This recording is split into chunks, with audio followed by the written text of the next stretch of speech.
नागपुर में मीडिया से बातचीत के दौरान राष्ट्रवादी शरद पवार गुट के शहर अध्यक्ष धुनेश्वर पेटे ने कहा कि नागपुर में महाविकास आघाड़ी में बड़ा बिखराव हुआ है और उनकी पार्टी अब आघाड़ी से बाहर हो गई है।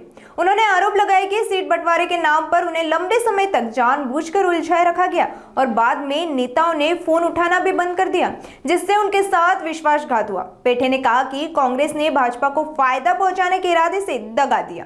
साथ ही उन्होंने कांग्रेस नेता विकास ठाकरे पर भी आखिरी वक्त में फोन कर धोखेबाजी करने का गंभीर आरोप लगाया। एकंदरीत काय सांगाल, महाविकास आघाडीचं काय चित्र आहे, सध्या काय परिस्थिती आहे, महापालिकेला कसं समोर जाणार आहे राष्ट्रवादी? महाविकास आघाडी म्हणून आम्ही महानगरपालिका लढणार होतो।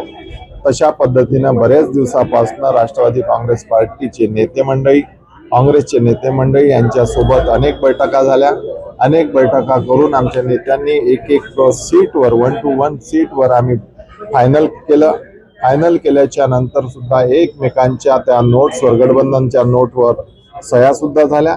त्याच्यानंतर काय कुठे घोळ अडलं, काय कोणाचे फोन आलेत, काय शेवट काय झालं, कोणत्या पक्षाला फायदा पोहोचावा याच्यासाठी तर काही ना, मला असा अंदाज आहे की काही काँग्रेसच्या पक्षाच्या नेत्यांनी हे ठरवलंच असेल की आपल्याला कुठे ना कुठे भाजपला फायदा पोहोचवायचाच आहे।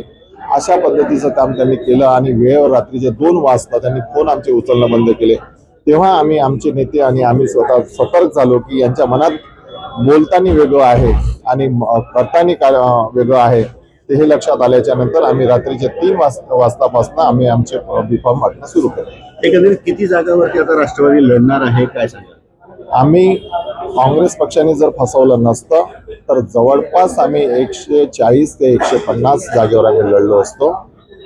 पण हा आमचा जो वेळ गेला, आमचं गठबंधन होईल म्हणून कधी कधी होते की उमेदवाराला आपण सांगून देतो की तू तुझी तयारी कर आणि मग वेळेवर आपण जर तिकीट देऊ शकलो नाही तर त्याची अडचण होते। ती अडचण कार्यकर्त्याची, पदाधिकाऱ्याची होऊ नये, उमेदवाराची होऊ नये, याच्यासाठी आम्ही हा निर्णय घेतला की जेवढ्यांना आम्ही तिकीट देणार आहे, जेवढे महाविकास आघाडीमध्ये उमेदवारी मिळणार आहे तेवढ्याच लोकांना आम्ही ठेवलं आणि त्याच लोकांच्या विशेष जे मेरिटचे उमेदवार होते त्यांच्यावर चर्चा केली आणि ती चर्चा करून ती फायनल करण्याचा प्रयत्न केला।